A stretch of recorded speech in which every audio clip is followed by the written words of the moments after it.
अस्सलाम वालेकुम। Financial accounting course का ये पहला लेक्चर जो कि जर्नल एंट्री से रिलेटेड है। तो बिना किसी टाइम को ज़ाया किए चलें जी पहली जर्नल एंट्रीज़ की तरफ चलते हैं, जो कहती है कि G Max started a business with cash. अब जब बिज़नेस स्टार्ट हो रहा है तो उसके अंदर इन्वेस्टमेंट हो रही है। वो कैश की फॉर्म में भी हो सकती है, वो एसेट की फॉर्म में भी हो सकती है। यहाँ कैश से रिलेटेड ट्रांजैक्शन है तो इसकी एंट्री कैश को हम डेबिट कर देंगे और कैपिटल को हम क्रेडिट कर देंगे। देखिए लायबिलिटी जो होती है ना, अगर हम स्पेशल लायबिलिटी कह लें तो वो कैपिटल बन जाती है। ठीक है। सोल्ड गुड्स ऑन क्रेडिट यानी हमने उधार पर चीज़ें बेची हैं। जब उधार पर हम चीज़ें बेचते हैं तो यहाँ पर हम एंट्री बनाते हैं डेटर डेबिट सेल्स क्रेडिट। अगर यही एंट्री कुछ इस तरीके से होती कि सोल्ड गुड्स ऑन कैश, तो ज़ाहिर सी बात है कैश के अकाउंट में डेबिट हो जाना था और सेल्स के अकाउंट में क्रेडिट हो जाना था। अच्छा, नेक्स्ट एंट्री है हमारे पास परचेज गुड्स ऑन क्रेडिट। वही हमने उधार पे चीज़ को ख़रीदा है, तो इस सूरत में हमारे पास क्या होता है, परचेजेस अकाउंट डेबिट हो जाता है और इन्वेंट्री अकाउंट भी डेबिट कर सकते हैं। अब वो क्या सिचुएशन होती है उसके लिए जब हम ट्यूटोरियल पढ़ेंगे दूसरे आगे चल के, तो उसमें ये बात क्लियर हो जाएगी, ये कॉन्सेप्ट। ठीक है, तो बहरहाल यहाँ पर इसकी एंट्री जो होगी वो होगी purchase account debit, creditor account credit.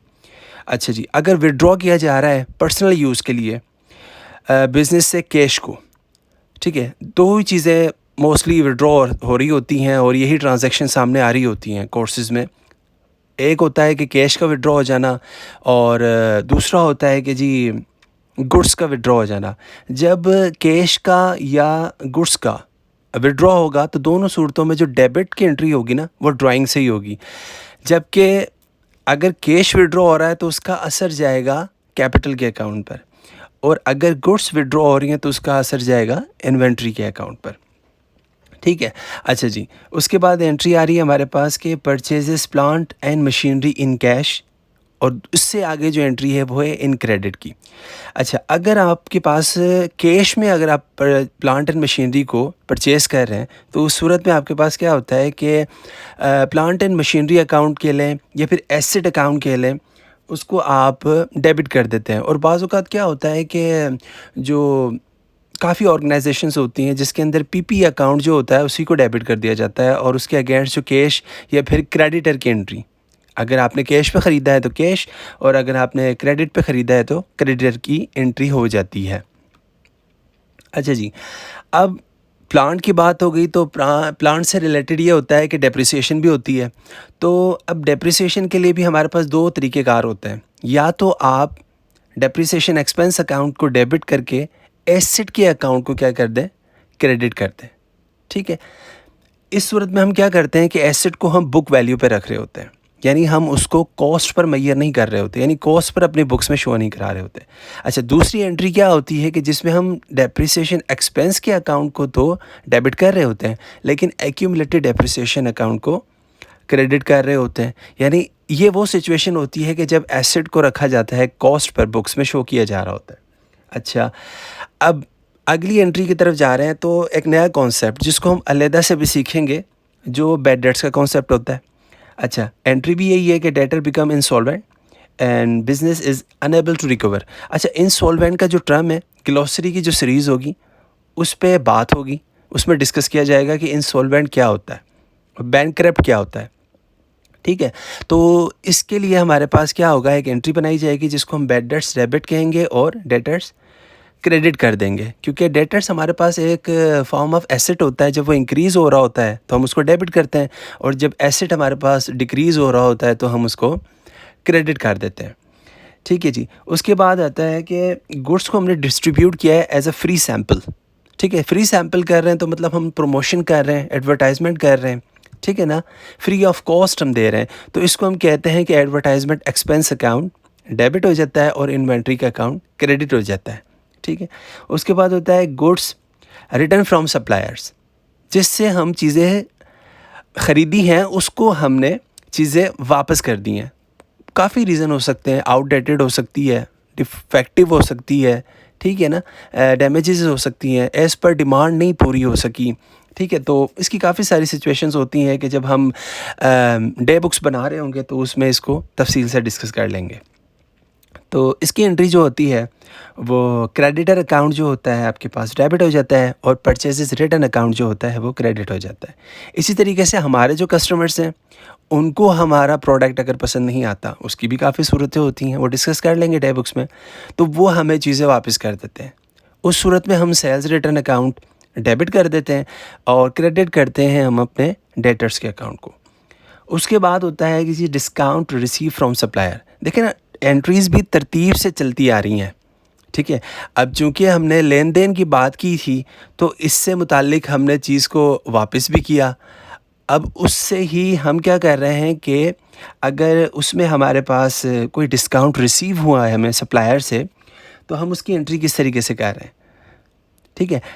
जब उसकी एंट्री करने जाएंगे तो ज़ाहिर सी बात है वो हमारा क्रेडिटर था, उसको हमें पैसे देने थे। तो उस सूरत में हम क्या करेंगे कि क्रेडिटर के अकाउंट को हम डेबिट कर देंगे क्योंकि वो कम हो गया है। और डिस्काउंट रिसीव ये हमारे पास एक अदर इनकम की फॉर्म में होती है। इसको हम कैश फ्लो में IAS 7 के अंदर पढ़ेंगे डिटेल से। उसके बाद ये एंट्री आ जाती है, वही बात कि हमने अपने सप्लायर से तो डिस्काउंट रिसीव कर लिया, अब हम अपने कस्टमर्स को भी डिस्काउंट देते हैं। तो अगर हम कस्टमर को डिस्काउंट दे रहे हैं तो उस सूरत में आप डिस्काउंट अलाउड कर देंगे डेबिट को, क्योंकि ये एक्सपेंस बन जाएगा अब आपका। और डेटर्स, क्योंकि आपका एसेट कम हो रहा है तो वो क्रेडिट की साइड चला जाएगा। अच्छा, electricity expense is unpaid on the balance sheet date, यानी कहा यह जा रहा है कि जिस दिन आपका फाइनेंशियल रिपोर्टिंग पीरियड जो है वो कंप्लीट होता है, उस दिन ये इलेक्ट्रिसिटी का जो एक्सपेंस है वो अभी तक पे नहीं हुआ। तो इस सूरत में इसकी एंट्री क्या हो जाएगी, इलेक्ट्रिसिटी एक्सपेंस अकाउंट डेबिट हो जाएगा, एक्रूड एक्सपेंस अकाउंट क्रेडिट हो जाएगा, ठीक है। अब इस एंट्री को भी हम आगे चल के जब एक टॉपिक पढ़ेंगे जिसको हम कहते हैं अक्रूवल्स एंड प्री पेमेंट्स, उसके अंदर डिस्कस करेंगे। अच्छा जी, उसके बाद हो जाता है कि पेड आउटस्टैंडिंग इलेक्ट्रिसिटी एक्सपेंस। अब ऐसा होता है बाज़ औक़ात कि एक रिपोर्टिंग पीरियड के अंदर सर्टेन एक्सपेंसेस को आपने पे नहीं किया, लेकिन जो सब्सिक्वेंट रिपोर्टिंग पीरियड आया, यानी अगला रिपोर्टिंग पीरियड जो आया, उसके अंदर आपने उस एक्सपेंस को पे कर दिया। तो अब क्या होगा, एक्रूड एक्सपेंस जो कि लायबिलिटी बनी थी वो कम हो जाएगी और बैंक या कैश अकाउंट आपके पास क्रेडिट हो जाएगा, क्योंकि एसेट जो है डेफिनेटली डिक्रीज़ हो रहा है। अच्छा, पेड एडवांस रेंट, आपने रेंट जो था वो एडवांस में पे कर दिया, तो इसको आप क्या करेंगे, प्रीपेड रेंट अकाउंट डेबिट हो जाएगा और बैंक अकाउंट जो होगा क्रेडिट हो जाएगा। कैश भी कर सकते हैं अगर कैश में दे रहे हैं तो। अच्छा, rent paid in the previous month has been adjusted.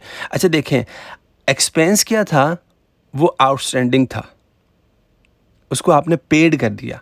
Rent क्या हुआ, एडजस्ट हो गया, ठीक है। एडजस्ट होने पे आप क्या करेंगे, उसको ज़ाहिर सी बात है रेंट एक्सपेंस अकाउंट डेबिट हो जाएगा और प्रीपेड रेंट जो कि एसेट था अब वो डिक्रीज़ हो रहा है तो वो कम हो जाएगा। चलें जी, आगे एंट्री हमारे पास आ रही है कि रिसीव्ड रेंट इन एडवांस। पहले आपने एडवांस में रेंट पे किया था, अब आप एडवांस में रेंट को रिसीव कर रहे हैं। अब रिसीव कर रहे हैं तो ज़ाहिर सी बात है आपके पास मॉनेटरी वैल्यू आ रही है, लिक्विडिटी इंक्रीज़ हो रही है, ठीक है, यानी कैश आ रहा है, तो वो कैश अकाउंट आपके पास डेबिट हो जाएगा और रेंट इन एडवांस अकाउंट आपके पास क्रेडिट हो जाएगा। अच्छा, rent received in advance has been adjusted, वही बात, एडजस्ट हो गया जी। अब तो एडजस्ट होने पर क्या होगा कि रेंट इन एडवांस अकाउंट आपके पास क्या हो जाएगा, डेबिट हो जाएगा और रेंटल इनकम अकाउंट आपके पास क्रेडिट हो जाएगा। जनरल एंट्रीज़ के अंदर अगर कोई कॉन्सेप्ट बिल्ड करना हो ना, तो आपने सिर्फ इस चीज़ पर फोकस देना है कि नेचर ऑफ द ट्रांजैक्शन किस तरफ रिफ्लेक्ट हो रही है। बाज़-औक़ात देखें, डेटर जो था वो डेबिट साइड आ रहा था, बाज़-औक़ात वही डेटर क्रेडिट साइड आ रहा था, लेकिन डेटर की जो नेचर है ना वो तब्दील नहीं हुई, यानी वो एसेट ही रहा। और एसेट की बेसिक जो ट्रीटमेंट है वो हमें पता है, एसेट जब इंक्रीज़ होता है तो हम उसको डेबिट कर देंगे और जब वो डिक्रीज़ हो रहा होता है तो हम उसको क्रेडिट कर देते हैं। अच्छा जी, इंटरेस्ट इनकम है related to the current year is due on the balance sheet. इसकी entry accrued income account debit कर दें, इंटरेस्ट इनकम अकाउंट क्रेडिट कर दें। अच्छा, received interest that belongs to the previous year, अब आपको वो इंटरेस्ट मिल चुका है तो कैश अकाउंट डेबिट हो जाएगा, एक्रूड इनकम अकाउंट क्रेडिट हो जाएगा। अच्छा, पेटेंट टू बी एमोर्टाइज, ठीक है। देखिए, हमारे पास टेंजिबल एसेट भी होते हैं, इनटेंजिबल एसेट भी होते हैं। अब ये क्या होते हैं आगे चलकर इस पे हम भरपूर तरीके से डिस्कस करेंगे, लेकिन यहाँ जनरल एंट्रीज़ का सेक्शन है तो कोशिश यही हो रही है थोड़े से वक्त में ज़्यादा से ज़्यादा डिस्कशन हो सके। तो इसकी एंट्री की तरफ चलते हैं। तो चूँकि ये इंटेंजिबल एसेट है तो अमोर्टाइजेशन एक्सपेंस अकाउंट डेबिट हो जाएगा और एक्यूमुलेटेड अमोर्टाइजेशन अकाउंट क्रेडिट हो जाएगा। वही पीपी वाला सीन है, ठीक है ना, फिक्स एसेट वाला सीन है। आप यहाँ पे भी उसी तरीके से डील कर सकते हैं, ठीक है।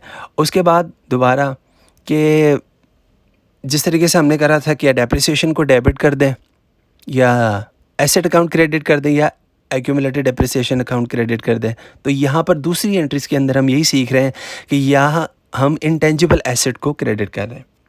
अच्छा, उसके बाद क्या होता है कि पार्टनरशिप अकाउंट जब हम बना रहे होते हैं तो बाज़ औक़ात ये होता है कि पार्टनर्स के कैपिटल पर उनको इंटरेस्ट दिया जाता है।